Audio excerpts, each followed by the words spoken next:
तो चलिए शुरू करते हैं हमारी आज की कहानी। कोई भी मौजूद नहीं था और मेरे साथ इतनी खूबसूरत लड़की मौजूद थी और उसकी सुंदरता देखकर मेरा दिल बहकने लगा था। अजीब अजीब से ख्याल आ रहे थे। मेरे ऊपर शैतान सवार हो गया था। मैंने उसे धीरे से कहा, तो फिर ठीक है, मेरे पास आ जाओ, मैं तुम्हें सजा देना चाहता हूँ। संजना बहुत ही मासूम थी। मेरा नाम रघुवीर है।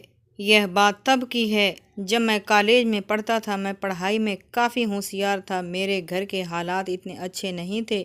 मेरे घर में सब मेरी माँ ही थी। मेरे पापा बचपन में ही मर गए थे। मेरी माँ ने लोगों के कपड़े सिलकर मुझे पाला और पढ़ाया लिखाया। हमारा गुजारा किसी तरह हो रहा था। मैं ग्रेजुएशन कर रहा था, लेकिन मुझ में काफ़ी एहसास होता था कि मैं अपनी माँ की मदद करूं। इसीलिए एक दिन मैंने फ़ैसला किया कि मैं ट्यूशन पढ़ाया करूंगा। मैंने ये बात अपने टीचर से शेयर की तो सर को काफ़ी अच्छा लगा। उन्होंने मुझे काफ़ी सपोर्ट किया था, जिसकी वजह से मैं ट्यूशन पढ़ाने लगा था। मैं 2 बजे फ्री हो जाता और फिर 4 बजे ही सबके घर जाकर उनको एक एक घंटा ट्यूशन पढ़ाया करता था। मेरी माँ भी बहुत खुश हो गई थी, क्योंकि मैं इस वजह से काफ़ी अच्छा कमा लेता था। दिन गुजरने लगे थे। एक दिन मेरे सर मुझे कहने लगी कि बेटा, मेरी एक ही बेटी है जो कि 10वीं क्लास में पढ़ती है। अगर तुम उसे पढ़ा दोगे तो मैं तुम्हारा एहसानमंद रहूँगा। मैं भी हैरान हुआ था, क्योंकि वो भी तो खुद ही एक टीचर थे, तो वो अपनी बेटी को खुद क्यों नहीं पढ़ा सकते थे। लेकिन कहने लगे, मेरी बेटी बहुत शरारती है, मुझे से पढ़ती नहीं है। अगर तुम मेरी बेटी को पढ़ा दोगे तो मैं तुम्हें काफ़ी अच्छे पैसे दिया करूँगा। उनकी बात सुनकर मैं भी खुश हो गया था, क्योंकि मैं जानता था कि सर काफ़ी अमीर हैं। वो प्रोफेसर थे। वो अपना एक ऑनलाइन बिजनेस भी करते थे, जिसकी वजह से वह मुझे काफ़ी अच्छी फीस दे सकते थे। मैं ट्यूशन पढ़ाने के लिए राज़ी हो गया था।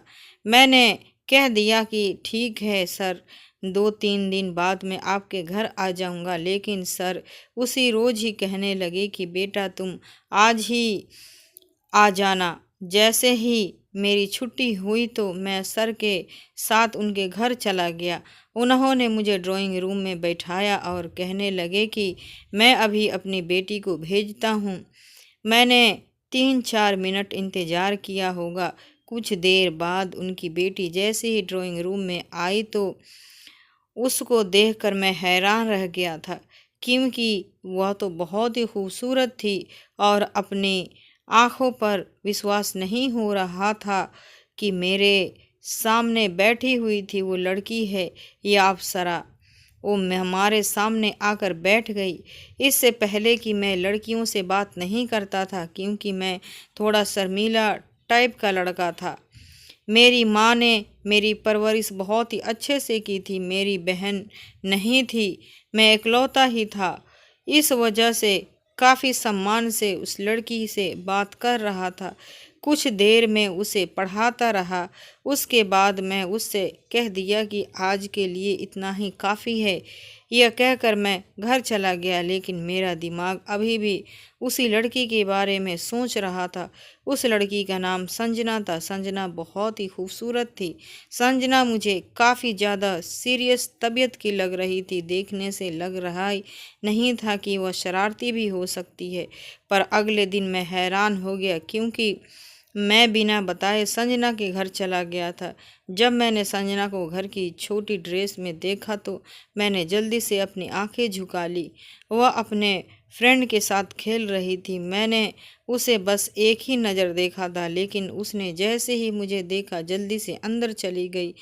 कुछ ही देर बाद मेरे पास पढ़ने के लिए आई और अब वो थोड़ी सी लॉन्ग शॉर्ट्स डाल रखी थी। इससे पहले तो उसने बहुत ही मिनी टॉप पहन रखा था। कहने लगी, मेरा टेस्ट है। मैंने उसे टेस्ट की तैयारी करवाई और उसे वार्न किया कि तुम इस टेस्ट में बहुत ही अच्छे नंबर लेके आने हैं, क्योंकि मैंने तुम्हें बहुत अच्छी तरीके से तैयारी करवाई है। मेरी बात पर कहने लगी, नहीं सर, मुझे बायोलॉजी बहुत मुश्किल लगती है। मैं अच्छे नंबर तो नहीं ला सकती, लेकिन पास हो जाऊंगी।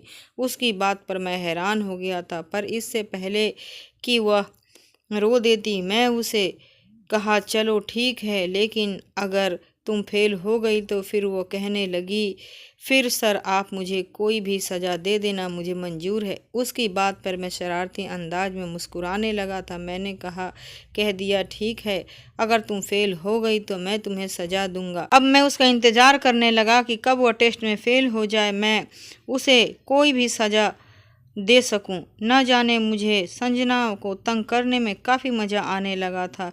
फिर अगले दिन भगवान ने मेरी सुन ली, वह टेस्ट में फ़ेल हो गई थी। मेरा दिल खुशी से उछल गया था, लेकिन मैंने बनावटी गुस्सा अपने चेहरे पर सजाया और संजना से कहने लगा कि यह तुमने क्या कर दिया। मैंने तुम्हें इतनी अच्छी तैयारी करवाई थी, लेकिन तुमने टेस्ट में फ़ेल हो गई। वह कहने लगी, सर आप मुझे जो भी सज़ा देंगे मुझे मंजूर है, पर मुझे पढ़ाया हुआ सब कुछ भूल गई थी। मैं क्या करती, मुझे बायोलॉजी बहुत मुश्किल लगती है। और वो बहुत मासूमियत से मुझे कह रही थी। मैंने उससे कहा कि मैंने तुम्हें कल क्या कहा था। कहने लगी, आपने यही कहा था कि अगर मैं टेस्ट में अच्छा न दिया तो मैं फ़ेल हो गई तो मुझे आप सज़ा देंगे। मैंने उससे कहा कि ठीक है, फिर क्या सज़ा देनी चाहिए। वो कहने लगी कि आप मुझे जो भी सज़ा दें मुझे मंजूर है। उसकी मासूमियत और खूबसूरती पर मेरा दिल बहकने लगा था। मैंने एक नज़र उसके ऊपर डाली। मैंने दोनों के अलावा कोई भी मौजूद नहीं था। मेरे साथ इतनी खूबसूरत लड़की मौजूद थी और उसकी सुंदरता को देखकर मेरा दिल बहकने लगा था। अजीब अजीब से ख्याल आ रहे थे। मेरे ऊपर शैतान सवार हो गया था। मैंने उसे धीरे से कहा, तो फिर ठीक है, मेरे पास आओ, मैं तुम्हें सज़ा देना चाहता हूँ। संजना बहुत ही मासूम थी और वो मेरी बात मान गई और मेरे पास आकर बैठ गई थी। मैंने उससे पूछा कि तुम कितने साल की हो। वह कहने लगी कि मैं तो 14 साल की हूँ। वह 14 साल की थी और 21 साल का मैं था।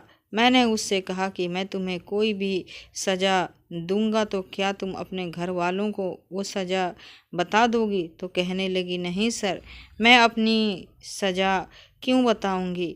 अगर ऐसा किया तो पापा मुझ पर गुस्सा करेंगे, क्योंकि मैं आपके पढ़ाने के बावजूद अपनी पढ़ाई पर ध्यान नहीं दिया।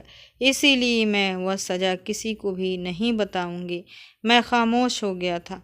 उसका गुलाबी गाल को देखकर मेरा दिल चाह रहा था कि उसे बाहों में भरकर चूम लूं, लेकिन मेरा दिल यह करने से इनकार कर रहा था।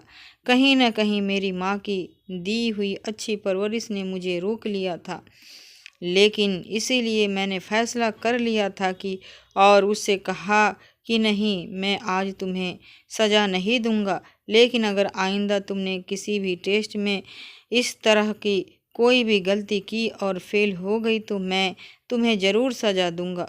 चलो आज के लिए माफ़ कर देता हूँ। तो वह खुश हो गई थी और मैं वापस उसे पढ़ाने लगा था। एक दिन मैं कॉलेज में ही था जब सर मेरे पास आए और कहने लगे, बेटा मुझे तुमसे कोई बात करनी है। मैंने सर से कहा कि सर मैं क्लास ले लेता हूँ, उसके बाद आराम से आपके पास आ जाऊँगा। आपने मुझे जो भी कहना है मुझे कह दीजिएगा। इस तरह मैं क्लास लेने के बाद सर के पास गया तो सर बिजी थे। कुछ देर बाद ही मैं अंदर गया। सर कहने लगे, बेटा बैठो, मैंने तुमसे संजना के बारे में बात करनी है। यह सुनकर मैं हैरान हो गया था कि अचानक से उनका क्या बात करनी है, लेकिन सर कहने लगे, बेटा मैं चाहता हूँ कि संजना तुम्हारे घर चली जाए। उनकी यह बात सुनकर मैं हैरान हो गया था कि आखिर वह क्यों ऐसा चाहते हैं। सर कहने लगे, बेटा मैं तुम पर विश्वास करता हूँ, तुम बहुत अच्छे लड़के हो, इसीलिए चाहता हूँ कि मेरी बेटी तुम्हारे पास ही रहे, क्योंकि मुझे किसी काम के लिए बाहर जाना है, लेकिन शहर में मेरा कोई नहीं है जिसके पास मैं अपनी बेटी को छोड़ दूँ। और वैसे भी उसके टेस्ट हो रहे हैं। मैंने यही सोचा कि तुम उसको पढ़ाते रहो, इसीलिए मैं उसे तुम्हारे पास ही छोड़ देता हूँ। तुम्हारे घर पर तुम्हारी माँ है, उसका ख्याल रख लेंगी। मैंने सर की बात सुनी तो मैं हैरत में डूब गया था कि मैं क्या फ़ैसला करूं, लेकिन मैंने सर को कह दिया कि सर कोई बात नहीं, मैं आपकी बेटी को अपने घर पर ही पढ़ा दिया करूंगा। लेकिन अंदर से मेरा दिल कहीं ज़्यादा परेशान हो रहा था, क्योंकि मैंने बहुत मुश्किल फ़ैसला लिया था कि ऐसा कैसे हो सकता है कि मैं अपने दिल कैसे संभालता, घर में देखकर कैसे समझता। इतनी खूबसूरत लड़की मेरे पास मेरे साथ रहने वाली थी, लेकिन फिर मैंने माँ का सोचा कि वह घर पर मौजूद होंगी तो मैं उसे अपनी माँ के पास ही सुला दिया करूँगा। यह सोचकर मैंने सर को हाँ कर दी। फिर सर मुझे अपने साथ अपने घर ले गए। सर ने शायद संजना को फ़ोन करके तैयार रहने के लिए कह दिया था। उसके साथ एक छोटा सा बैग भी था। संजना काफ़ी उदास थी। उसे सर समझाने लगे, बेटा देखो, अपनी टीचर को तंग नहीं करना है। अब यह आपको पढ़ाएंगे और उनकी माँ आपका ख्याल रखेंगी। मैं इन पर भरोसा करके रहता हूँ, लेकिन तुम बहुत शरारती हो। मुझे डर है कि कहीं तुम रघुवीर को तंग ना करो और वह तुम्हें डांट न दे। इसीलिए मैं चाहता हूँ कि उन्हें तंग मत करना और वह जैसा पढ़ाए वैसा ही पढ़ना। जो कहे उसकी बात मानना, वहीं करना जो तुम्हें सर को कहे। संजना कहने लगी, ठीक है पापा, मैं सर की शिकायत का मौका नहीं दूंगी और सर को तंग भी नहीं करूंगी। इस तरह मैं संजना को अपने घर लेकर चला गया था।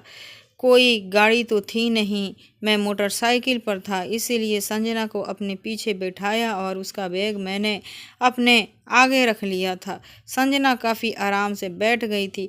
उसने एक हाथ मेरे कंधे पर रख दिया था तो मुझे कुछ अजीब सा महसूस होने लगा था। मेरा दिल धड़क उठा था। मैं जितना चाहता था कि उस लड़की से खुद को दूर रखूं, उतना ही मेरा दिल उसकी तरफ खींचा चला जा रहा था। लेकिन मैंने खुद पर काबू पाया और उसे अपने घर पर ले गया।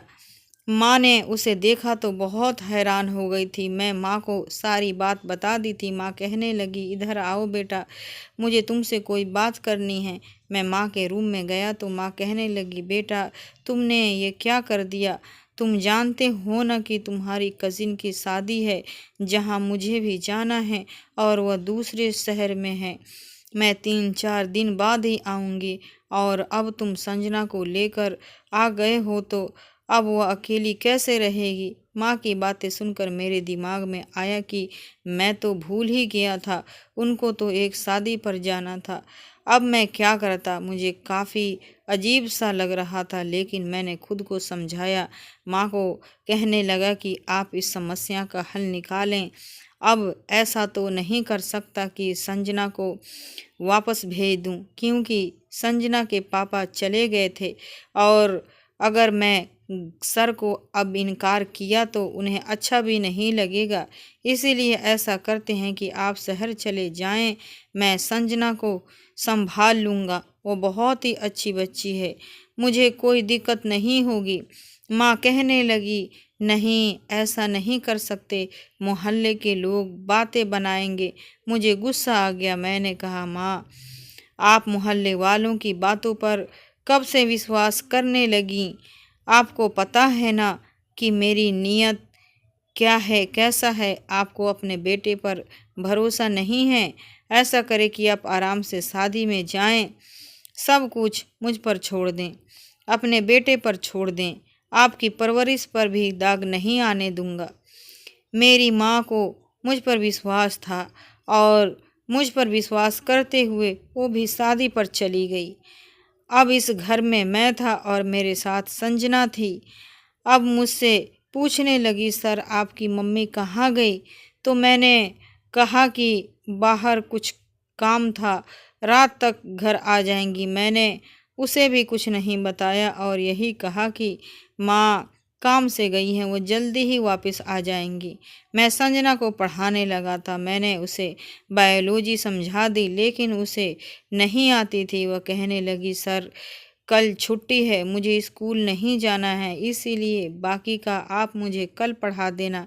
मुझे भी याद आया कि कल तो छुट्टी है और मुझे भी स्कूल नहीं जाना था, क्योंकि हमारे कॉलेज में एक स्पोर्ट डे होने वाला था, इसीलिए मैं छुट्टी ही करनी थी। अब मैं हैरान हो गया कि मैंने संजना को कहा, ऐसा करते हैं कि तुम सो जाओ, क्योंकि वैसे भी कल छुट्टी है तो तुम्हें बाकी सारा कल पढ़ा दूंगा। संजना कहने लगी, ठीक है सर, मैं आपके रूम में रास्ता दिखा दिया तो वहाँ चली गई। लेकिन फिर अचानक उसे मेरी माँ का ख्याल आया। वो कहने लगी, सर आपकी मम्मी तो अभी तक नहीं आई और वो कहाँ है? मैंने उनसे बहाना बनाया और कह दिया कि माँ रात को आ जाएंगी और वह बस पास में ही गई है, वो बहुत ज़्यादा जल्दी आ जाएंगी। उसे मेरी बात पर विश्वास आ गया था, लेकिन अंदर से मैं भी परेशान हो गया था, क्योंकि मुझे अब लगने लगा कि मुझे ऐसा नहीं करना चाहिए था, मुझे उससे झूठ नहीं बोलना चाहिए था, लेकिन मैं मजबूर था।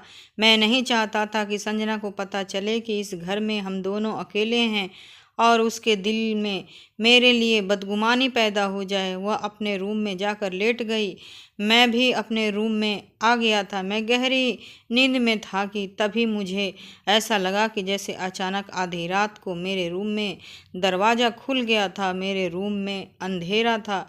मुझे ऐसा महसूस हुआ कि जैसे कोई मेरे बिस्तर पर आकर लेट गया हो। ये देखकर तो मेरे होश उड़ गए थे। अचानक मुझे संजना का ख्याल आया।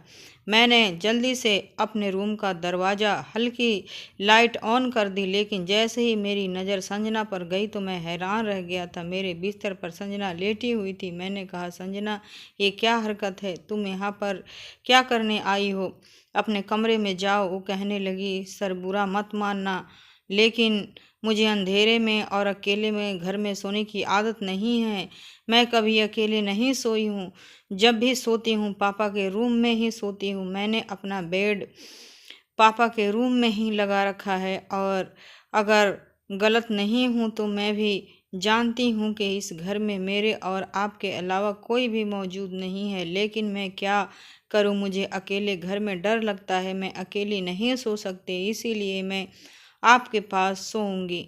मैंने उसकी बात सुनी तो उसके पागलपन पर मेरा जी चाहा कि अपना सर दीवार में दे मार लूं। ये कैसी लड़की है जो मेरे साथ रहने में शर्म महसूस नहीं कर रही है? मैंने उसे कहा, संजना तुम इतनी छोटी भी नहीं हो। तुम तो जानती हो ना, हम दोनों एक रूम में नहीं रह सकते। क्या अब ये भी मैं तुम्हें समझाना पड़ेगा? ये कहने लगी, मैं जानती हूँ, लेकिन मैं क्या करूँ? मैं मजबूर हूँ। मैं कभी भी अकेले नहीं सोई हूँ। मैं बहुत देर से अकेले रूम में सोने की कोशिश कर रही थी, लेकिन मुझे बहुत ज़्यादा डर लग रहा था और मजबूरी में मैं आपके कमरे में आई हूँ। मैंने सोचा चुपचाप आपके पैरों की तरफ जाकर सो जाऊंगी, लेकिन अकेले कमरे में नहीं सोऊंगी। ये कहकर वह रोना शुरू कर चुकी थी। उसकी आवाज़ मुझे अंदर तक बेचैन कर रही थी। मैंने जल्दी से कहा, अच्छा चुप हो जाओ, मैं कोई हल निकाल लेता हूँ। लेकिन मुझे कोई हल नज़र नहीं आ रहा था, इसीलिए मैंने फैसला किया कि एक कंबल निकाल कर उसकी जगह अपने बेड से कुछ साइड पर बना दिया और उससे कह दिया कि तुम यहाँ पर सो जाओ, मैं बेड पर सो जाता हूँ। वो कहने लगी, मुझे बेड पर ही नींद आती है, मुझे नीचे नींद नहीं आती। मजबूरन मैंने उसे अपनी जगह दी और वह बेड पर सो गई और मैं नीचे ज़मीन पर कंबल बिछाकर सो गया। मैं अंदर ही अंदर खुद को डांट रहा था। मेरे दिमाग में यह बात आई क्यों नहीं कि मैं माँ शहर बाहर जा रही हैं और मैं घर पर नहीं होगी तो मैं कभी भी संजना को अपने पास भी न लाता। लेकिन अब संजना मज़े से मीठी नींद सो रही थी, जबकि मुझे ज़मीन पर नींद नहीं आ रही थी। ऊपर से संजना के सोने का ढंग मुझे और भी डिस्टर्ब कर रही थी। एक तो बहुत ही खुले नाइटी सूट में थी, ऊपर से कंबल भी नहीं उड़ रही थी। पूरा कंबल उतार कर फेंक दिया था और बेड पर फैलकर सो हुई थी। बार बार मेरी नज़र उसके ऊपर उठ रही थी और मेरे दिल के जज्बात बेकाबू हो रहे थे। मैंने जैसे तैसे खुद पर काबू किया था, लेकिन मैंने सोच लिया था कि अब आगे मैंने क्या करना है। अगले दिन मुझे काफ़ी गुस्सा आ रहा था। संजना जल्दी उठ गई थी, उसने लाइट ऑन कर दी थी। मैंने उसे गुस्से से कहा कि ये क्या हरकत है? मैंने फैसला कर लिया था कि मैं अब उसे डांट कर ही रहूँगा और उसे इतना डांटूंगा कि उसे पता चल जाएगा कि उसने क्या किया है। किसी तरह जैसे ही मैंने उसे पढ़ाना शुरू किया तो मैंने उसे काफ़ी डांटा था। उसे एक टॉपिक बार बार याद कराने का कहता और जब उसे याद नहीं हो रहा था तो गुस्से में मैंने उसे एक चांटा भी मार दिया था। वो अपना गाल पकड़े हैरत से मुझे देख रही थी। मैंने यह चांटा जानबूझकर मारा था ताकि रात को वो मेरे करीब फिर से न आए। मैं नहीं चाहता था कि जज्बात में उभर कर मैं कोई गलत कदम उठा लूं। संजना भी समझ गई थी कि बड़ी बड़ी आंखों में आंसू भरकर कहने लगी, ठीक है, मैं अब आपको कभी तंग नहीं करूंगी। मैं वापस अपने घर चली जाती हूँ। लेकिन मैं भी मजबूर था, मैं उसे वापस नहीं भेज सकता था। 3 दिन ऐसे ही गुजर गए थे। मुझे बहुत बुरा लग रहा था। लेकिन उसके बाद संजना ने अपने पापा को बता दिया, लेकिन सर ने मुझे कुछ भी नहीं कहा था। वो तो बल्कि शर्मिंदा थे और कहने लगे कि मैं माफ़ी चाहता हूँ। मैं जानता था कि मेरी बेटी शरारती है, वह ऐसी हरकत ज़रूर कर देगी। मैंने सर को कहा कि कोई बात नहीं, मैं जानता हूँ संजना अभी छोटी बच्ची है, नादान है, उसे समझ नहीं थी, इसीलिए मैं भी उसे इजाज़त दे दी थी। लेकिन अगले दिन सर ने कह दिया कि अब संजना तुमसे नहीं पढ़ेगी, क्योंकि उसके लिए कोई और लड़की का इंतज़ाम करूँगा तो उसे पढ़ाया करेगी और तभी वह उससे डर कर पढ़ेगी। इस तरह अब वो तुमसे नहीं पढ़ पाती है। लेकिन मेरा गुजारा तो फिर भी चल रहा था। मैं धीरे धीरे संजना को भूल गया था, लेकिन दिल के किसी कोने में वो भी बसी हुई थी। जब मैं उसकी थप्पड़ मारा था और उसकी आंखों में आंसू चमक आए थे, उस पल को याद करता हूँ तो दिल में एक टीस सी होती है। मैं नहीं चाहता था कि मेरी वजह से संजना की आंखों में आंसू आए, लेकिन उस समय संजना को थप्पड़ मारना जरूरी था, नहीं तो वहाँ उम्र के हिस्से थी, कभी भी बहक सकती थी और मैं भी उस समय उम्र के नाजुक हिस्से में ही था। हम दोनों की उम्र बहक जाने वाली थी।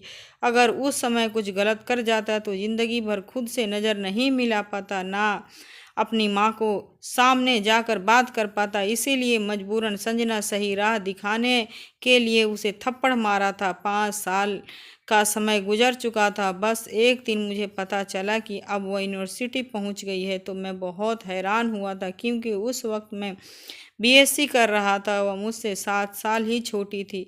एक दिन अचानक मेरी नज़र यूनिवर्सिटी के गेट पर संजना पर पड़ी थी। मैं उसकी खूबसूरती को देखकर हैरान रह गया था। वह छोटी और शरारती नहीं थी, बल्कि बड़ी और समझदार बन गई थी। उस यूनिवर्सिटी की हवा लग गई थी। कुछ लड़के उसके आसपास खड़े थे और उससे बातें कर रहे थे। मैं हैरान हुआ। मैंने एक नज़र उसे देखा, शायद वो भी मुझे पहचान गई थी, लेकिन वह मेरे पास नहीं आई। मैं बहुत ही हैरान हुआ कि ऐसा भी क्या नाराज़गी कि वह मेरे पास नहीं आई। कितने दिन ही ऐसे गुजर गए थे। मेरा दिल कहीं तड़प रहा था। दिल में दबी हुई संजना के लिए मोहब्बत फिर से मचलने लगी थी। मैं अब संजना को रोज़ ही देखता था। उसके पास वही 3-4 लड़के होते थे जो उसके दोस्त बन गए थे और यह चीज़ मुझे बहुत बुरी लगती थी। मजबूरन एक दिन मैं संजना के पास चला गया। उसे कहने लगा, क्या तुमने मुझे पहचाना? उसने मेरी बात का जवाब नहीं दिया। मैं बहुत गुस्से में आया, उसका हाथ दबोचकर साइड पर ले गया। कहने लगा, ये क्या हरकत है? मैंने कहा, तुम मुझे ऐसे इग्नोर कैसे कर सकती हो? तो ये सब पर मजबूर हो जाऊंगा, इसीलिए चुपचाप मेरी बात सुनो। संजना कहने लगी, मैं जानती हूँ मैंने तुम्हें बहुत तंग किया था। उसकी बात सुनकर मैं हैरान हो गया था। मैं कहने लगा, मैंने तुम्हें पढ़ाया है, क्या तुम उसका बदला ऐसे लोगी? मेरी तुम बहुत इज्जत करती थी, लेकिन अब तुम मुझसे ऐसी बात क्यों करने लगी हो? कहने लगी, उस वक्त तुम मेरे उस्ताद थे, लेकिन अब तुम मेरे कुछ भी नहीं लगते और जिनको मैं नहीं जानती मैं उनसे ऐसी बातें नहीं करती हूँ। मैं बहुत परेशान हो गया था कि उसे काफ़ी मांग लूँगा। फिर एक रोज़ मैंने उससे माफ़ी मांग ली थी। मैंने उससे कहा कि उस समय मेरा तुम पर गुस्सा करना बहुत ज़रूरी था। अगर तुम पर गुस्सा नहीं करता तो बहुत कुछ गलत हो जाता था और मैं उम्र के जिस नाजुक हिस्से से थे, वह उम्र बहुत ही नाजुक होती है। जरा सी गलती हम दोनों को बर्बाद करके रख देती। इसीलिए मजबूरन तुम पर गुस्सा करना पड़ा था और तुम पर हाथ उठाना पड़ा था। क्योंकि यह कोई छोटी बात नहीं थी कि एक जवान लड़का और एक जवान लड़की इस तरह अकेले सोए। मैंने तुम पर इसीलिए गुस्सा किया था कि तुम गुस्सा होकर मुझसे अलग सोना शुरू कर दो। मैं भी एक लड़का था, कब तक खुद पर कंट्रोल करता। मैं नहीं चाहता था कि मैं तुम्हारे साथ कुछ गलत करूं, और सच तो यही है कि मैं धीरे धीरे तुम्हें चाहने भी लगा था, तुमसे मोहब्बत हो गई थी। मुझे मेरी बात सुनकर खामोश थी, कुछ भी नहीं बोली थी, लेकिन उसकी आंखों में चमक मुझे बता रही थी कि मेरी बात सुनकर वह खुश हुई थी। शायद वो भी मुझसे मोहब्बत करती थी। वह चली गई थी, लेकिन मैं वहीं खड़ा था। मैं वापस चला गया, क्योंकि मैं सब जानता था कि शायद उसे गलती का एहसास हो जाएगा और वह मुझसे माफ़ी मांगने आ जाएगी। पर दिन ऐसे ही गुजरने लगे थे। संजना तो मेरे पास आई ही नहीं थी। कुछ दिन ऐसे ही गुजर गए। एक रोज़ किसी ने मुझे आवाज़ लगाई। जैसे ही मैंने पीछे देखा तो संजना थी। वह मेरे पास आई, कहने लगी, मुझे माफ़ कर दो, मुझे यह सब कुछ नहीं करना चाहिए था, लेकिन मैं क्या करती। मुझे आज तक किसी ने ऐसी बात नहीं की थी जिस तरह से तुम बात करते थे। तुम मुझे पढ़ाया, उसका बहुत बहुत धन्यवाद। लेकिन मैं बहुत ही नाजुक थी। मेरे पापा ने कभी मुझसे ऐसे तेज शब्दों में बात नहीं की थी, लेकिन तुमने तो उस दिन थप्पड़ मार दिया था। तब से ही मैंने फैसला कर लिया था कि मैं अपने पापा को बता दूंगी कि मैं तुमसे अब नहीं पढ़ूंगी, और मैंने सही सोचा था। अपने पापा से कहकर कोई दूसरी टीचर रख लूँगी। उसकी बात सुनकर मैं थोड़ा सा मुस्कुराने लगा। अगले ही दिन मैंने अपनी माँ को अपना रिश्ता लेकर संजना के पापा के पास भेज दिया था। मेरे सर को भी इस रिश्ते पर कोई एतराज नहीं था। खुशी खुशी इस रिश्ते के लिए राजी हो गए, और ठीक 15 दिन बाद संजना मेरी दुल्हन बनी। मेरे कमरे में बैठी हुई थी और मैं उसके सामने बैठा उसको निहार रहा था। और ये आपको यह वीडियो कैसा लगा कमेंट बॉक्स में जरूर बताएं। मेरे इस चैनल को सब्सक्राइब जरूर करें, क्योंकि मैं आपके लिए लाती हूँ सबसे ओरिजिनल कहानियाँ। शुक्रिया।